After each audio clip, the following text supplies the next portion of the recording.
Buenas noches, bienvenidos a una clase más del curso de coaching ejecutivo. El día de hoy vamos a ver la unidad número 7 que se refiere a procesos del coaching. Dentro de las fases del proceso vamos a aprender el día de hoy la técnica del GROW, que se refiere a goal, metas, reality, realidad, option y will.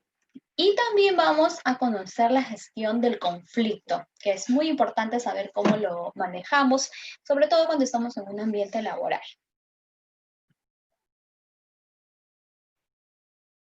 Entonces vamos a comenzar con las fases del proceso de coaching. Bueno, todos los procesos, todas las prácticas humanas excelentes siempre tienen una estructura de fondo.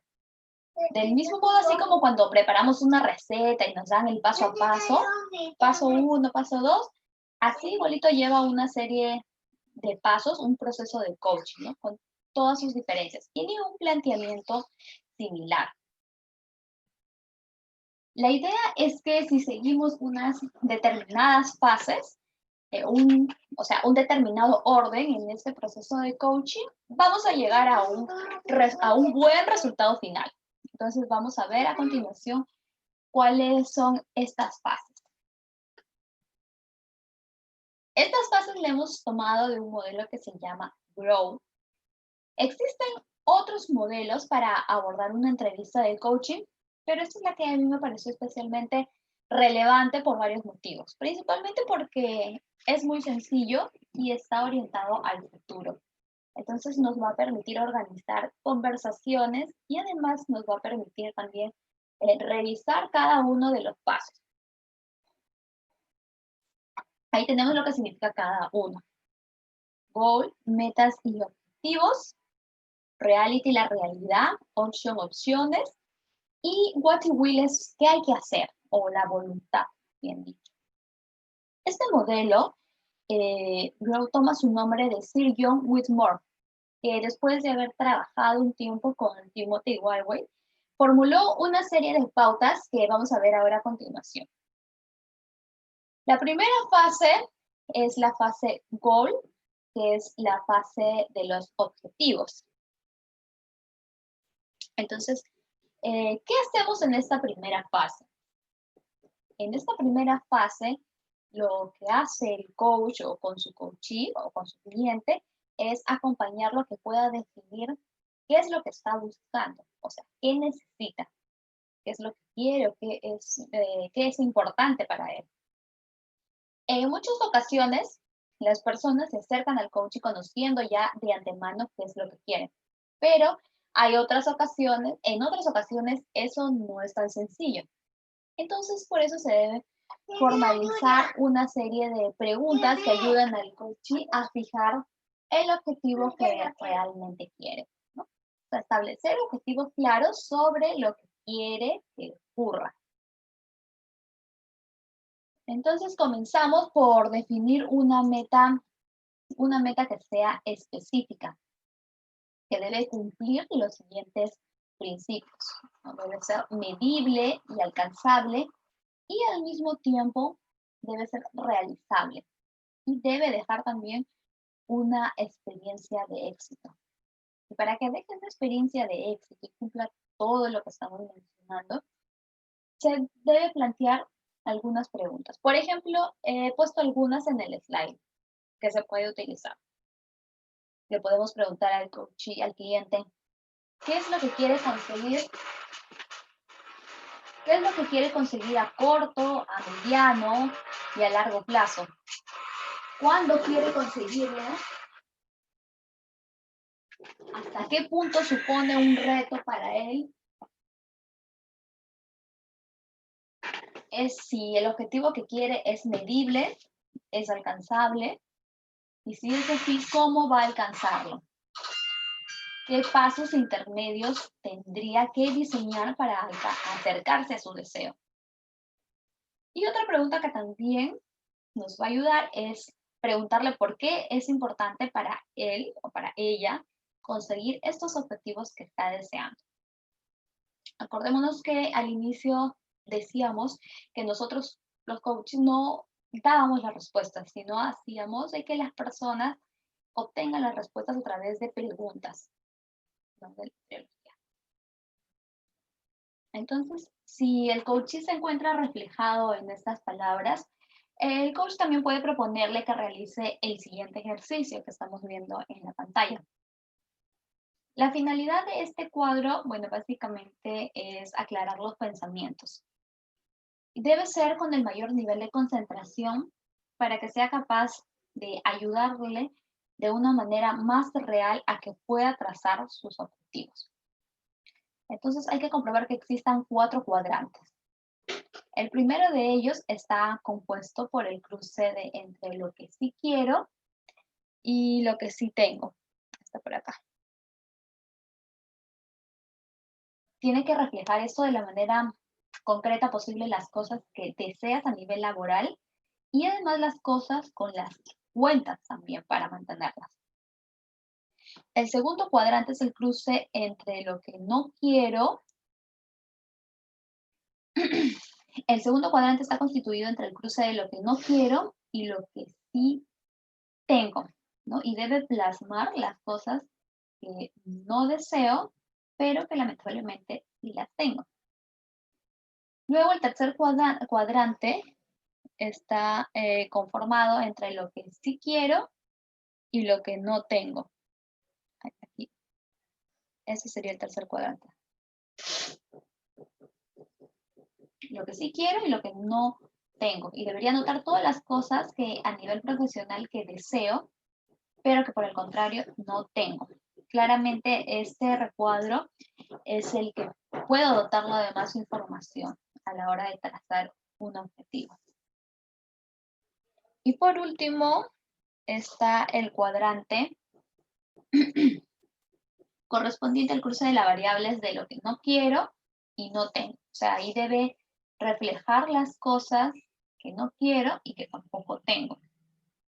Y este recuadro le sirve para ver reflejados las cosas de las que tiene que alejarse en su camino y que solo van a servir para retrasar sus metas profesionales.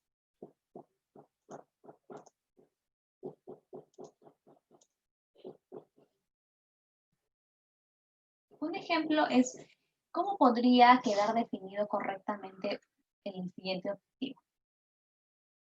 Quiero conseguir un empleo como técnico de formación junior en una consultoría de recursos humanos de ámbito internacional en un plazo, vamos a ponerle de 1 año. Entonces, para dar respuesta, podríamos hacer ahí coger algunas preguntas que ya habíamos mostrado en el slide anterior. A ver, ¿este objetivo es un objetivo retador? Si es retador, ¿es alcanzable? Sí, está en un plazo determinado, 1 año. ¿Qué pasos intermedios tendría que diseñar para acercarse a esa meta? Pues de repente la persona para este cargo necesitaría una especialidad, o sea, hay que evaluar, ¿no? Si quiere conseguir un empleo en consultoría de recursos humanos, hay que empezar a sondear cuáles son los requisitos que piden y tratar de trabajar en ello dentro del plazo que me he determinado, que es el de 1 año.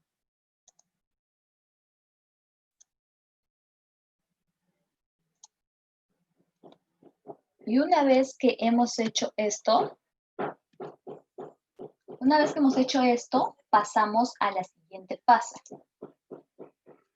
¿Cuál será la siguiente fase? La fase de la realidad. Muchas veces, en innumerables procesos, las personas siempre llegan muy confundidos. ¿Por qué llegan muy confundidos? ¿A qué se debe esto?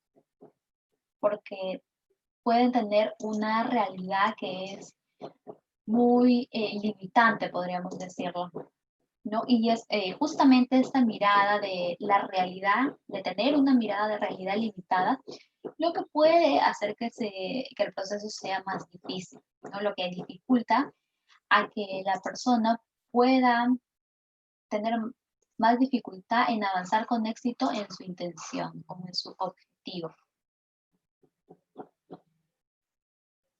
Entonces, ¿cuál es el propósito de la realidad de esta etapa? Es mirar todos aquellos ámbitos que la persona no está mirando. Tratar de abordar qué informaciones hay, qué dinámicas la persona ha explorado o qué aspectos están todavía sin mirar y para qué. Pues aquí la idea es poner, metafóricamente, como se podría decir, todas las cartas encima de la mesa, ¿no? O sea, ver la realidad, todas las opciones que tenemos. En esta fase se debe indagar acerca de las acciones desarrolladas anteriormente para lograr un elevado rendimiento actual. O sea, debemos conocer los recursos y las fuentes de ayuda que tenemos en nuestra disposición y también conocer los obstáculos que podrían frenarme en el desarrollo profesional, ¿no? En el objetivo, el momento que lo quiero realizar. De repente yo quiero ingresar a una empresa transnacional, pero necesito el idioma de inglés y no lo tengo. Necesitaría por lo menos 3 años para manejar bien este idioma y mi meta es a 1 año. Entonces, eso puede ser un ejemplo de un obstáculo. Entonces, aquí es bueno ver todo, ¿no? Todo lo que nos va a ayudar y lo que nos va a poner como obstáculo. Ver nuestra realidad. Y para esto es importante interrogar con preguntas que sean bastante arriesgadas, que sean valientes y que también tengan cierto grado de autocrítica, ¿no? Para saber, conocer y ver las cosas con claridad. Las situaciones también para ver, ¿no? Y también a las personas. Sabemos que preguntar, eso está en la esencia del ser humano. Interrogar con preguntas valientes y autocríticas. Y de esa manera el coach va a averiguar datos valiosos que le guiarán en la fijación clara de sus objetivos. Para comprobar lo útil que puede hacerse las preguntas, podemos proponer algunas que vemos en el slide. Por ejemplo, ¿qué le ha llevado a este punto de su carrera profesional? ¿Cuál es la situación en la que estás ahora concretamente? ¿O qué recursos y fuentes tienes para utilizar, para superar estos obstáculos? ¿Qué recursos necesitas? ¿O de qué manera puedes incrementar esas posibilidades? ¿Qué obstáculos internos te frenan? ¿No? Entonces la realidad tiene muchas caras y el coaching le ayuda a identificar esas distintas caras. El objetivo va a ser facultar al cliente para que sea capaz de observar su situación, pero desde distintos ángulos. Entonces, de esta manera quizá pueda elaborar un mayor número de opciones para obtener el mejor provecho de todo este proceso, pues, ¿no?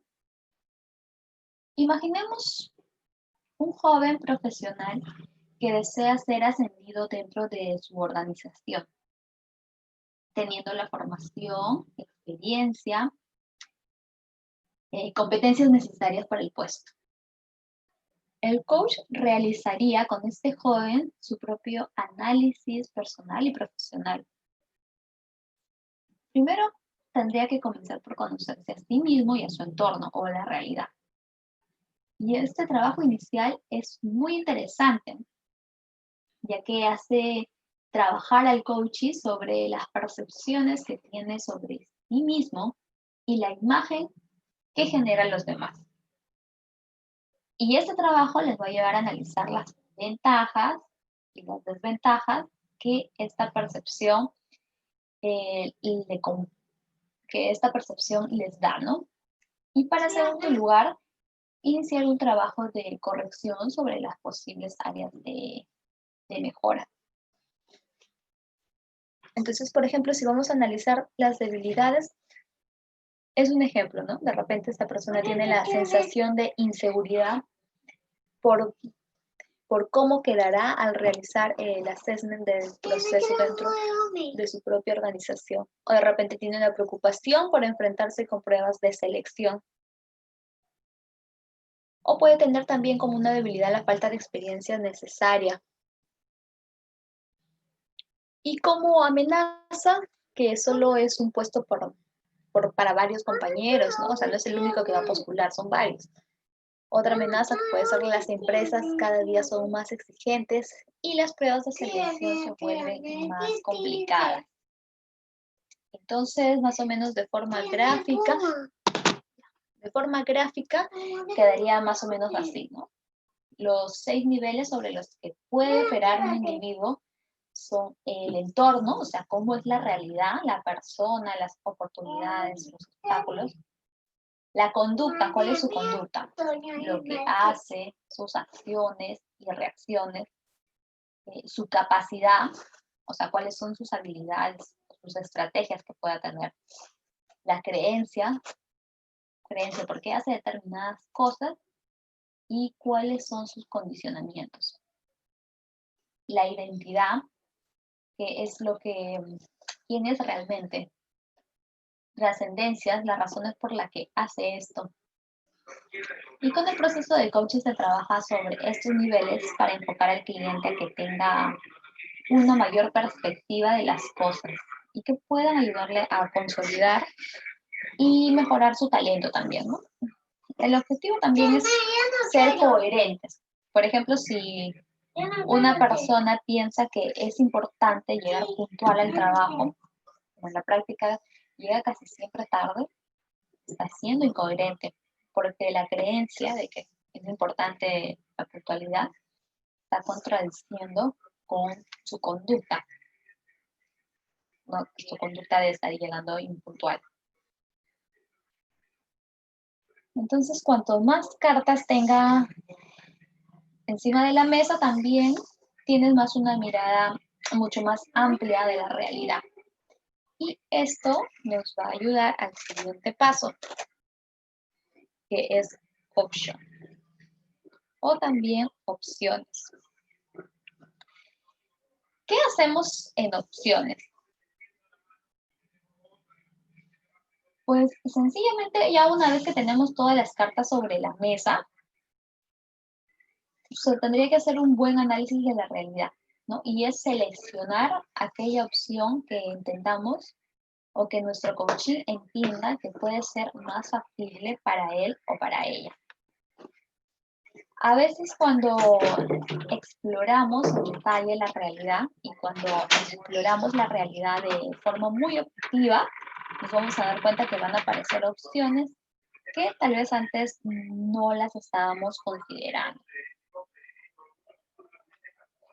Entonces, la idea es hacer una lista exhaustiva que contenga las distintas opciones y habilidades también. Y con estas opciones vamos a seleccionar aquella que puede ser más útil para nosotros en nuestro momento y en el momento en el que nos encontremos, ¿no? Y eso nos va a llevar al siguiente paso. Ahí, por ejemplo, tenemos algunas preguntas, ejemplos de algunas preguntas que podemos hacer para esta fase, ¿no? Por ejemplo, tienes ya todas las alternativas ya sobre la mesa. ¿Y qué harías si tuvieras más tiempo? ¿Qué harías si pudieras empezar de nuevo desde cero? ¿Conoces lo que más necesitas? ¿A qué te acercaría a la consecución del objetivo que ya te planteaste? ¿Y de qué te alejaría la consecución de este objetivo? Estas son algunas de las preguntas que podemos utilizar cuando llegamos a esta fase. Y luego entramos al siguiente fase, la última. ¿Cuál es la siguiente fase que es la última? Will, voluntad. En nuestro modelo lo hemos denominado will porque tiene que ver con el deseo, con las ganas, con la motivación, pero también tiene que ver con el what, ¿no? Que es el qué. Esta es una fase doble en la que vamos a hacer un proceso de acompañamiento a nuestro coachee para seleccionar de esas opciones que ha considerado y aterrizarlas, o sea, ya seleccionó sus opciones, ya las aterrizó, hay que ponerle una fecha. Y en esta fase la persona se compromete también, por eso es will, ¿no? Voluntad, viene de compromiso. Aquí se va a comprometer a determinar qué es lo que va a hacer y también cuándo va a hacerlo. Y también considerar algunas alternativas, ¿no? A ver, ya, ¿qué pasa si no funciona? Hay que tener en claro. ¿Qué puedo hacer para que funcione mejor? ¿Qué pasa si eso no funciona? ¿O qué es lo peor que podría pasar? Eso es lo que siempre me planteo cuando tengo dudas, por ejemplo, en tomar una decisión. ¿Qué es lo peor que podría pasar? Y mi respuesta al final no es tan tan trágica, ¿no? O sea, y lo hago. Y eso me ayuda bastante. También entonces añadimos el will, o sea, cuánta energía, cuánto compromiso tiene nuestro cliente o nuestro coaching, ¿no? Para poner en este proceso todas estas acciones. Al final, un proceso de coaching está pensado para que la persona pueda alcanzar resultados que son distintos. Y esto, entre otras cosas, quiere decir que se comprometa a actuar, tomando algunas acciones que tal vez hasta la fecha no haya tomado. Por eso es tan importante no solo identificar las acciones, sino también hay que aterrizarlas. O sea, ¿qué quiere decir? Hay que ponerle una fecha. Y además la persona tiene que tener el compromiso de llevar a cabo estas acciones. Porque si no hay compromiso de acción, nada va a suceder. No importa que se haga un buen trabajo, un excelente proceso, pero si la persona no tiene el compromiso y la voluntad, no va a suceder y al final el proceso va a terminar en fracaso. Entonces, con esta consideración, ahora les voy a invitar a realizar la siguiente actividad. Esto es a nivel laboral y también a nivel personal. Encuentra a una persona, un compañero de trabajo, alguien que tal vez en una conversación informal te plantee alguna de sus dudas profesionales e invítale a pasar con tu ayuda por esas distintas bases, ¿no? Por la fase de Grow. Entonces fija las metas, goals, observar y determinar la realidad para generar el máximo de opciones.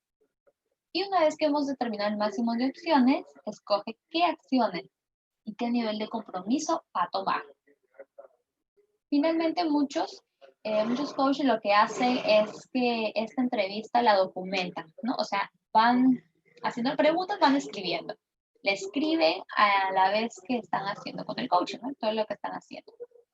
Y cuando hacen esto, a la finalización, cuando termina, lo comparten con él o ella como una forma de garantizar que hemos comprendido bien y que permitimos que el otro tenga una hoja de ruta perfectamente definida, ¿no? Esta sería la tarea para casa.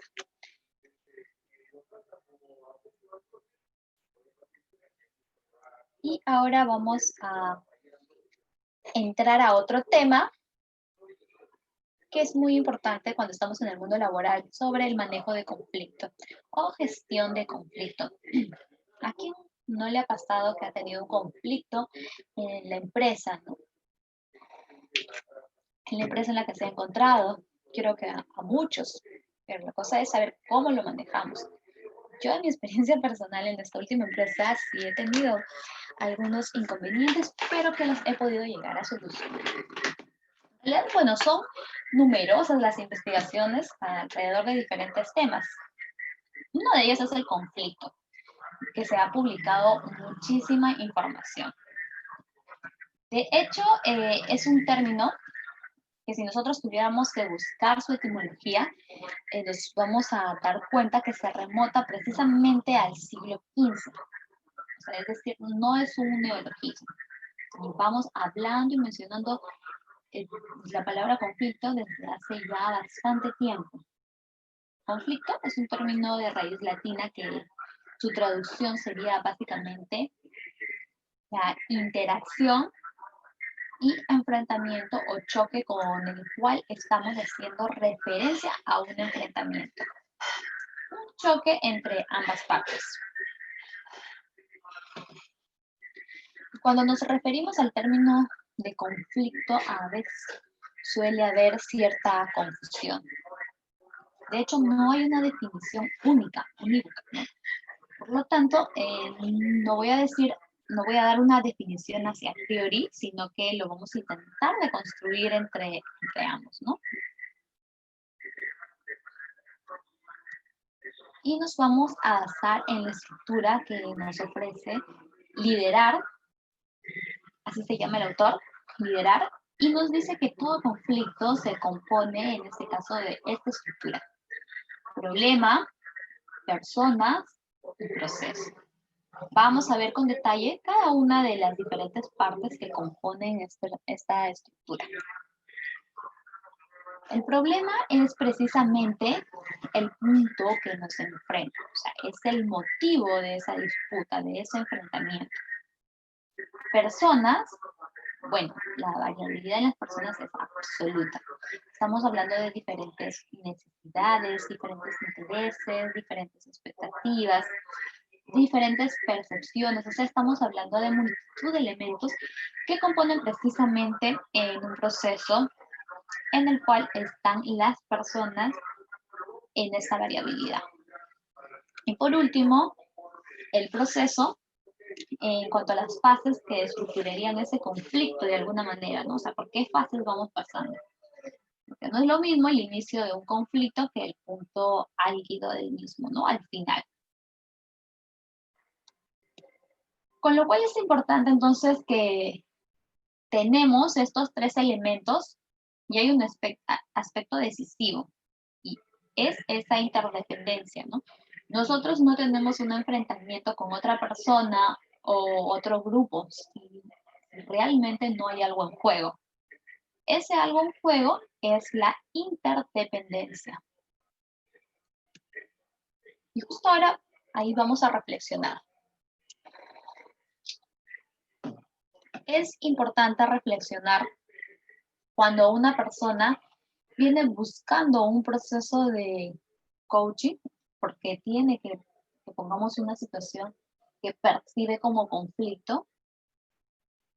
Vamos a ver una metáfora, ¿no? Pongamos que un coaching es cuando encendemos una velita, alumbramos una habitación oscura y esa vela si la pongo encima de la mesa y la mesa está orientada en una esquina, voy a alumbrar solamente esa esquina.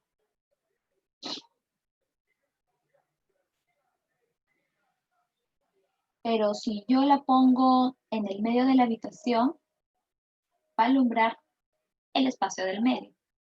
Entonces, con esto lo que queremos decir es que, es que cuando estamos haciendo referencia al coaching, hay un proceso de formulación de preguntas, como ya hemos visto, ¿no?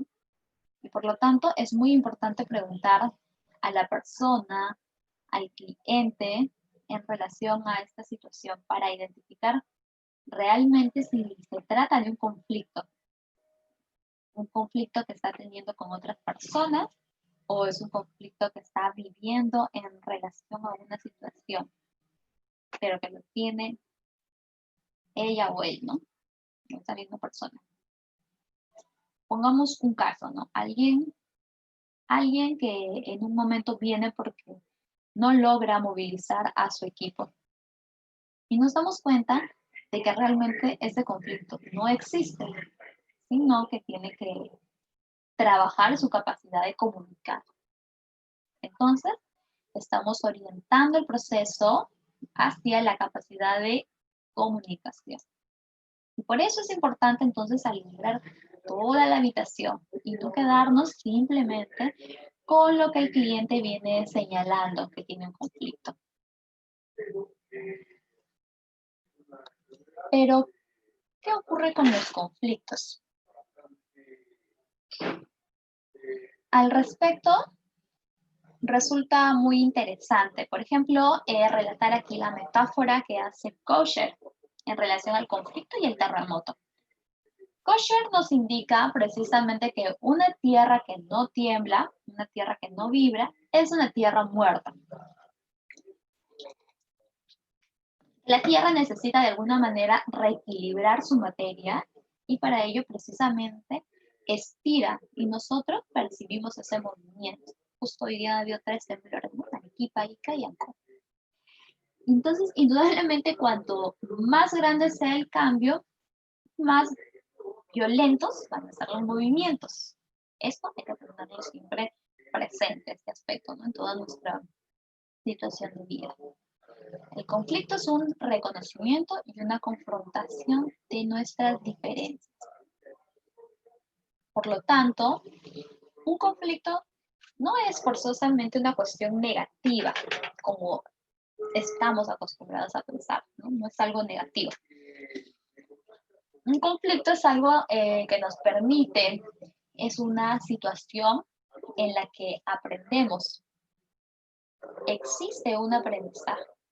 De hecho, podríamos señalar que si hacemos una retrospectiva en nuestra vida de las situaciones más conflictivas que hemos vivido, seguramente habremos sacado un gran aprendizaje, ¿no? A ver, si nos ponemos a pensar unos segundos, de las cosas más conflictivas que hemos tenido, nos ha servido y hemos sacado un gran aprendizaje o un gran conocimiento. Por lo tanto, podríamos decir que también es una fuente de crecimiento, de potencialidad. Por eso también decimos que no empezamos desde cero cada vez que queremos hacer algo, ¿no? Porque ya tenemos algo hacia atrás. Ya tuve mi experiencia, ya tuve algo que estudié o ya tuve, no sé, mi época escolar. Algo siempre ha habido hacia atrás, ¿no? Que nos ha permitido que estemos en donde estamos.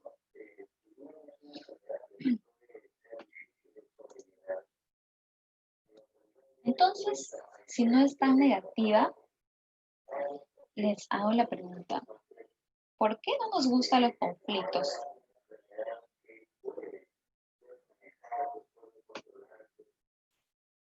Bueno, pues se acoge negativamente, según lo que nos cuenta el mismo autor del que estamos hablando, precisamente porque en nuestra imaginación, todos, la imaginación colectiva vamos a llamarla, existe una serie de cuentos, fábulas, relatos que de alguna manera siempre han llevado a considerar al conflicto como algo negativo. De hecho, nos invita a hacer el siguiente experimento que vamos a ver ahora. Nos dice, si solicitamos en unas personas, tú por ejemplo, ¿no? Que me estás escuchando, que haga un dibujo ahora mismo sobre lo que es un conflicto, probablemente el resultado sea muy, muy ajustado a la realidad. Pero si les pido que dibuje la ausencia del conflicto, ahí la cosa va a cambiar y nos va a ser bastante complicado. Tal vez no se ajuste a la realidad. ¿Por qué? La respuesta que nos da a ese nivel es que en realidad como no vivimos ausencia de conflicto, lo que podamos dibujar está ausente de nuestro imaginario colectivo, o sea, no lo tenemos integrado. Y lo que podamos dibujar seguramente no sería algo realista. ¿No? Ahí tenemos conclusión 1, ausencia imaginaria, conclusión 2, imágenes no realistas.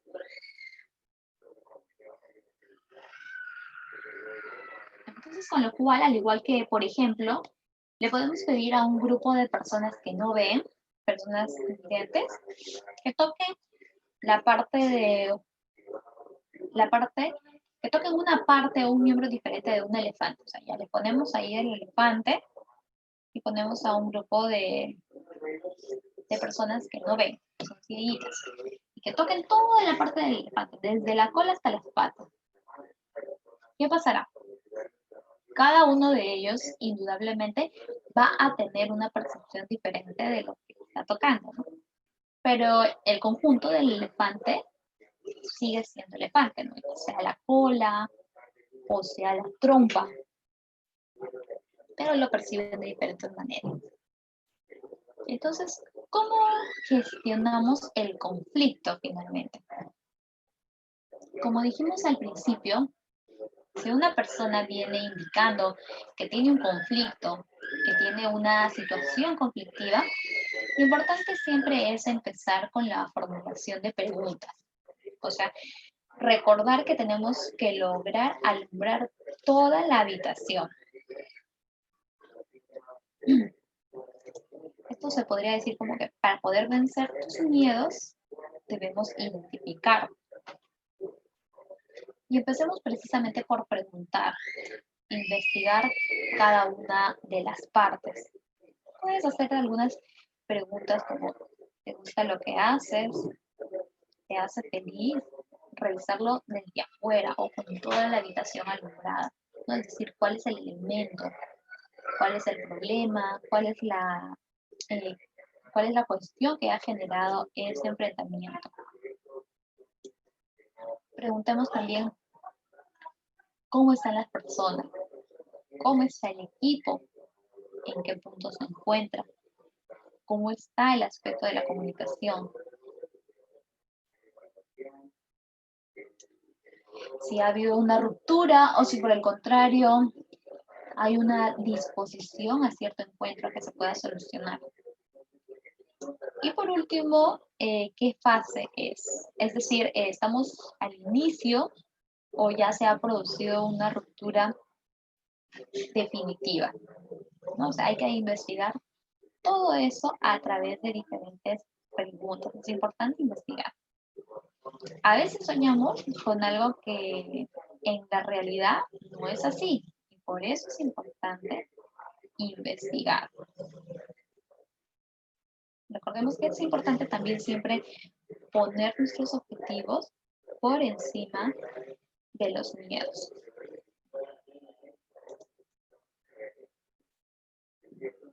Y para la clase del día de hoy vamos a finalizar con una cita que nos da Albert Einstein y él nos dice que todo problema irresoluble es en realidad un problema que está mal enfocado. Entonces, a veces pensamos que un problema no tiene solución, pero en realidad puede ser que esté mal enfocado. Y por eso debemos prender toda la habitación, como la metáfora de la vela, no solo la esquinita.